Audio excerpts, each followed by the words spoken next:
Hi everybody, can you hear me okay?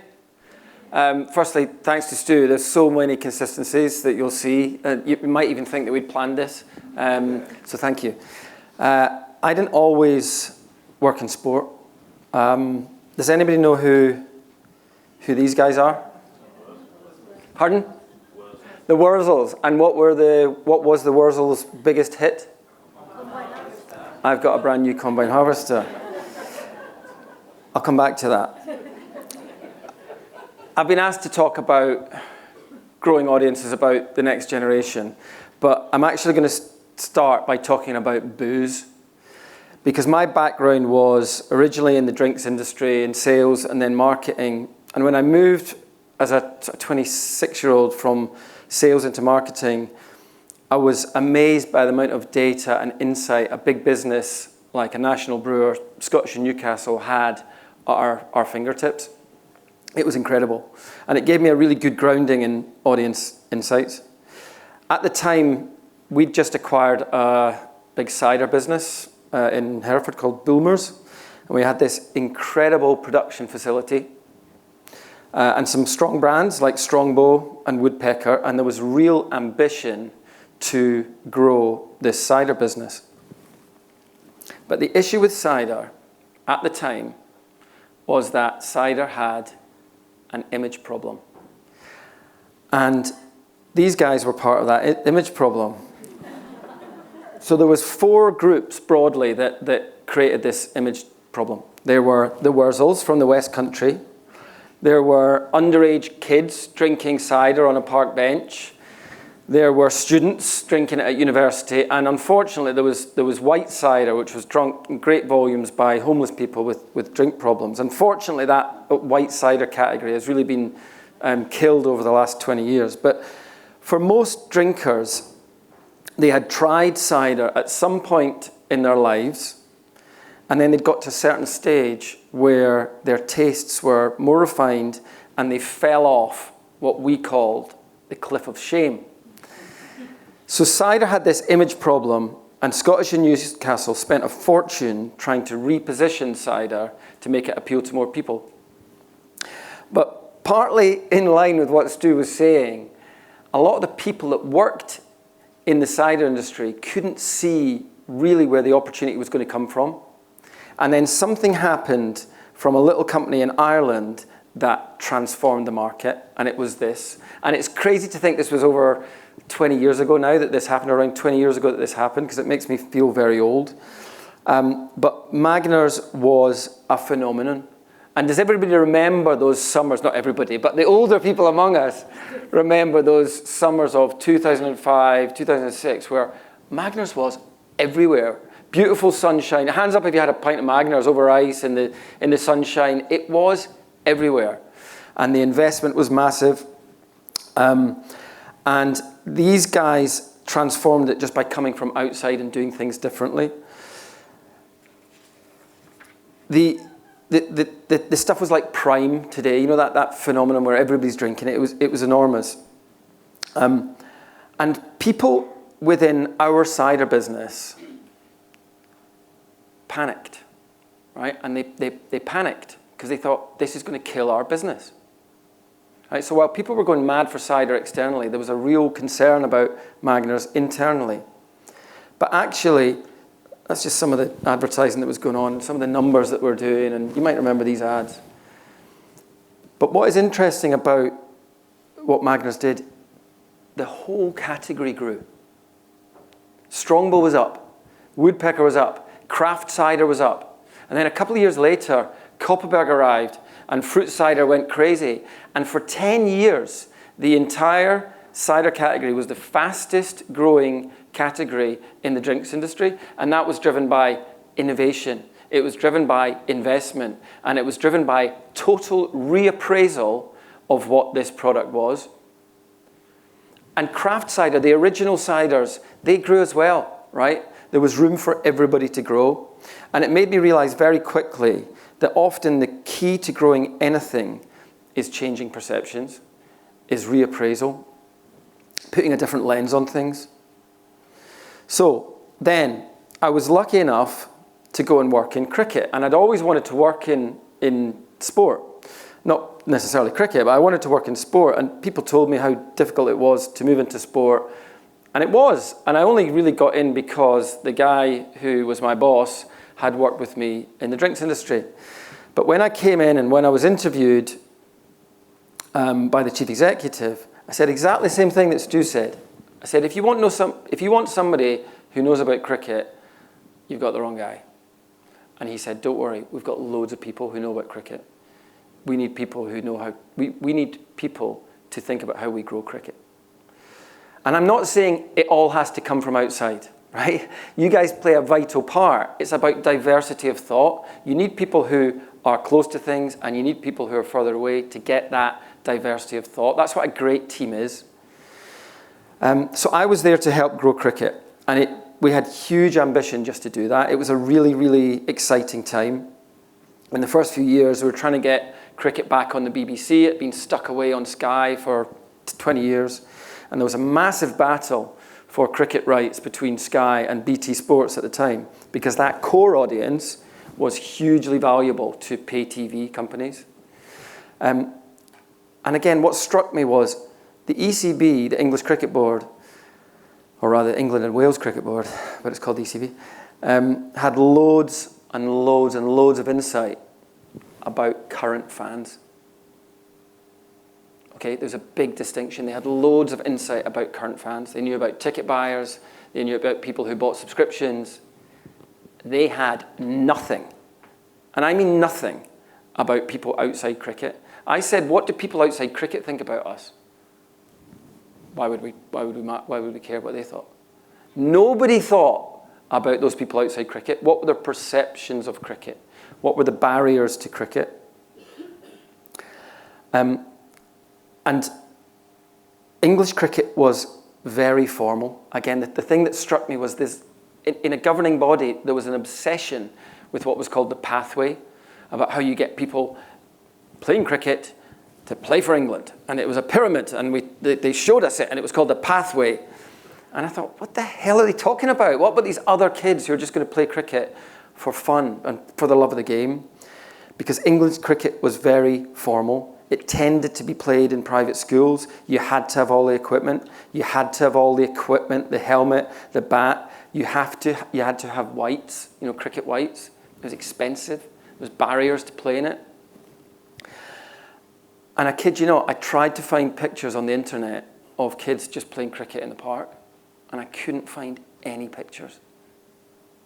There weren't any pictures of kids just playing. It seems crazy now, but there weren't any pictures of British kids playing cricket in the park or in their back garden. And when I did find those pictures, they were all Australian kids or Indian kids. And cricket over there was this organic, informal, natural, fun thing that English cricket had genuinely lost sight of. And that for me was incredibly insightful, right? I thought that's something we've got to work with. So what I realized was that English cricket, and I mean English cricket, had an image problem. A few years later, I got this research from the ICC, the International Cricket Council, and it was an incredibly strong piece of research. It had been done by A.C. Nielsen. And what they'd done, which we couldn't do because we were just focused on what was happening in England, they'd had a look at the entire market, right? And they'd said, what's happening in India? What's happening in Australia? What's happening in the big cricket markets? What's happening in smaller cricket markets? And it was a vast piece of work, and it was really, really good. And what it told us was that if you were a cricket fan, so even if you were a cricket fan in Australia or India, when you thought of cricket, you thought of it as youthful, exciting, contemporary, dynamic, energetic. If you were a cricket fan in England, and people said, what do you think about when you think about cricket? They said, traditional, civilized, respectful. And I'm not saying those things are bad. Those things are wonderful. But that was the dominant perception about cricket for cricket fans. And so everything that was played back to them, because they were in the bubble, everything that was played back to them was cricket's traditional, cricket's civilized, cricket's respectful. And we could see the growth of cricket in India and Australia.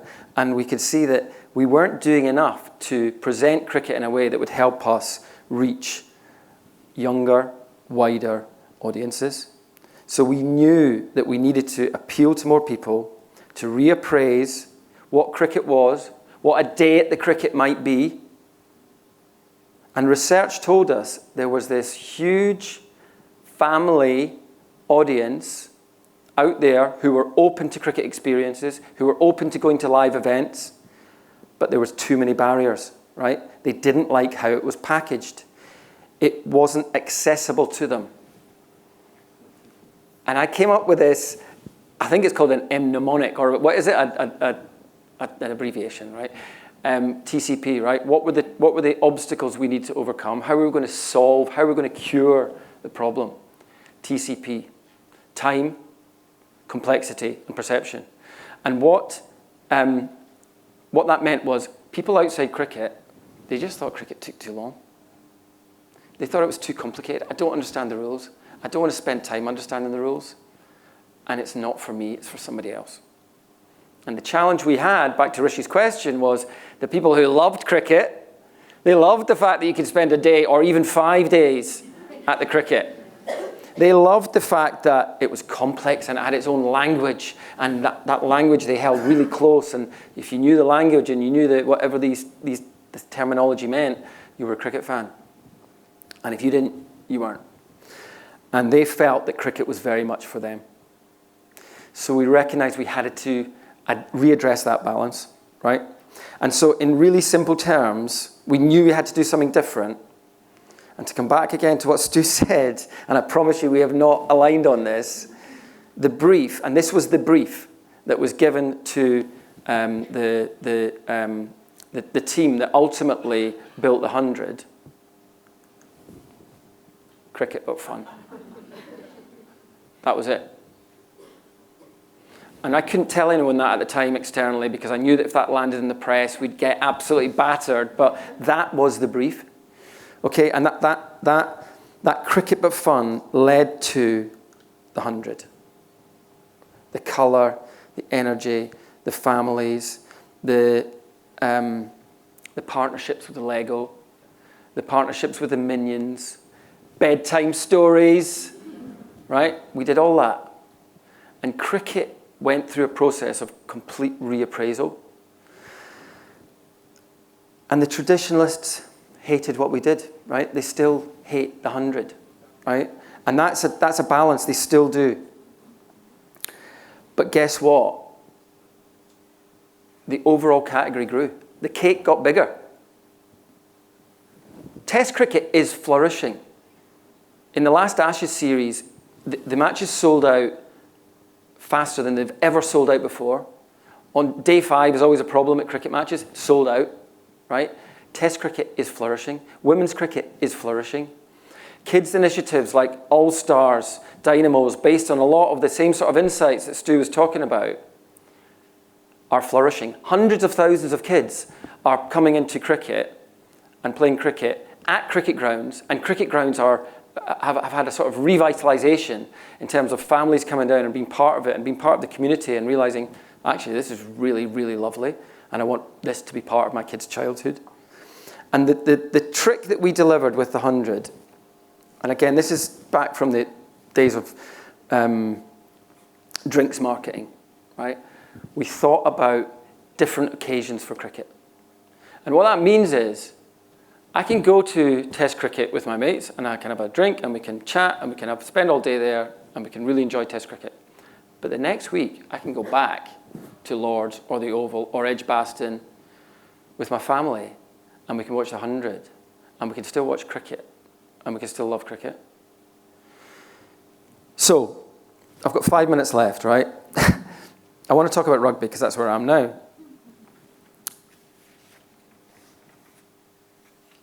Rugby, there are some incredible things about rugby, but some things are holding rugby back.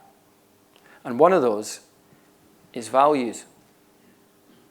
People talk a lot about rugby values, and people are proud of rugby values, what it means to be involved in rugby, for respect, for treating the referee with respect, for teamwork, etc., etc., etc. And don't get me wrong, rugby values are great. They're really great. They're something to be proud of. But rugby values do not recruit new fans. In fact, they feel exclusive. So they tell people, we're better than you because we're rugby fans and you're not. It's not intentional, but that is what people told us who were more general sports fans about what they thought about those values. And our whole rebrand of the Premiership into the Prem is about making it more accessible, okay? So it's just about making it more accessible. It's about using the vernacular, the Prem, that's what people call it, so let's just call it that. This slightly sort of rough and ready texture, the momentum, the shove, that's all about what's the great things about rugby that people like. Whether you're a current fan or a potential fan, right? It's about understanding what is the biggest opportunity to appeal to more people, how do we position it in the right way. And when we spoke to players, right, they loved the product of the Prem. So they loved what was happening on the pitch, but they didn't like how it was presented externally. They thought it was establishment, conservative, old school. They wanted it to be more dynamic, more energetic, more gladiatorial, more physical. So that's how we're presenting it. And we've aligned with our broadcaster, TNT, to do that, and we'll continue to drive that. We're also investing in player profiles, right? Henry Pollock, a superstar. Rugby has a challenge. Another challenge of rugby is that we're told nobody's bigger than the team, okay? Tall poppy syndrome. Nobody puts their head above the parapet. Well, I'm sorry, guys, but that doesn't crack it anymore. We need to build these guys into personalities. And these young guys want it, right? They're ready for it. Henry Pollock, the next few guys coming through, a guy who played for Saracens at the weekend called Noah Kalori, who's an incredible athlete, right, and deserves to have the profile and the spotlight shone upon him. We are now investing in that. So I lobbied our board for hundreds of thousands of pounds this year to invest in more content, to build more profiles of that next generation of talent. Not the superstars, although we don't have many of them actually, but what I want to do is build up the next generation so that they're ready to go, and they can build that foundation, and then somebody else will come and pick them up, other media, etc. That means more investment on YouTube, more investment into their social profiles. And this is what the brand is all about, right? Big hits, being proud of that. You know, we do have a challenge with player welfare and concussion, but we know that we're world leading on that. And we know that rugby is as safe as it's going to be, but it's not a safe game, okay? But we can't shy away from what rugby is. It doesn't stop people wanting to play rugby. And again, to go back to the players, they really wanted us to make sure that people knew how brave you needed to be to step onto a professional rugby pitch, okay? The rivalries, the narratives, people want to tell those stories. People want to hear those stories. The grit, the speed, you know, this physicality, the energy. So what we're doing is we're not getting rid of values. Values are important, but we are delivering spectacle. Big games, big moments. Twickenham. We've got a big game at Villa Park this year. Gloucester against Leicester. The narrative, the personalities, not just the players, but also the directors of rugby and the extreme athletes. So I just want to finish off with a few points. I just reiterate what Stu said. Most people who work in a sport and have worked in that sport for a long time are there because they love it. And they're valuable, right? You are valuable. But we need a spectrum of opinions in order to break out of the bubble. And you have to be prepared to challenge the sacred cows. Okay, you have to look at all of these things that you think are sacred, and you've got to have a go at, well, what would happen if we rip that apart, or if we change it, or if we reposition it. You've got to do your homework. You've got to do your homework. You've got to invest in this beacon piece of research. Sounds ideal. You've got to lean into that and say, right, where do we take this next? It can't just gather dust in a drawer somewhere and be in the too difficult drawer. You've got to take that and be honest with yourself about, right, how do we take this thing on to the next level? Because the reality is that sports do not have a God-given right to exist in perpetuity. If you look at the traditional sports versus the sports that are coming through, do you know a population pyramid where a healthy population pyramid had lots of young people at the bottom and older people at the top, right? So there's fewer older people. That's a healthy population. Unfortunately, for our traditional sports, this will be true of horse racing. I know it's true of golf, of rugby, of tennis. The population pyramids are like this, right? And that's scary. And unless you do more to increase that recruitment of young people coming through, then those sports will die. That's just a fact. But you can do it. But you've got to be prepared to move from just protection into growth. Okay, you've got to be prepared to try things. So my last plea to you is, don't be a Wurzel. Let it grow. Thank you very much.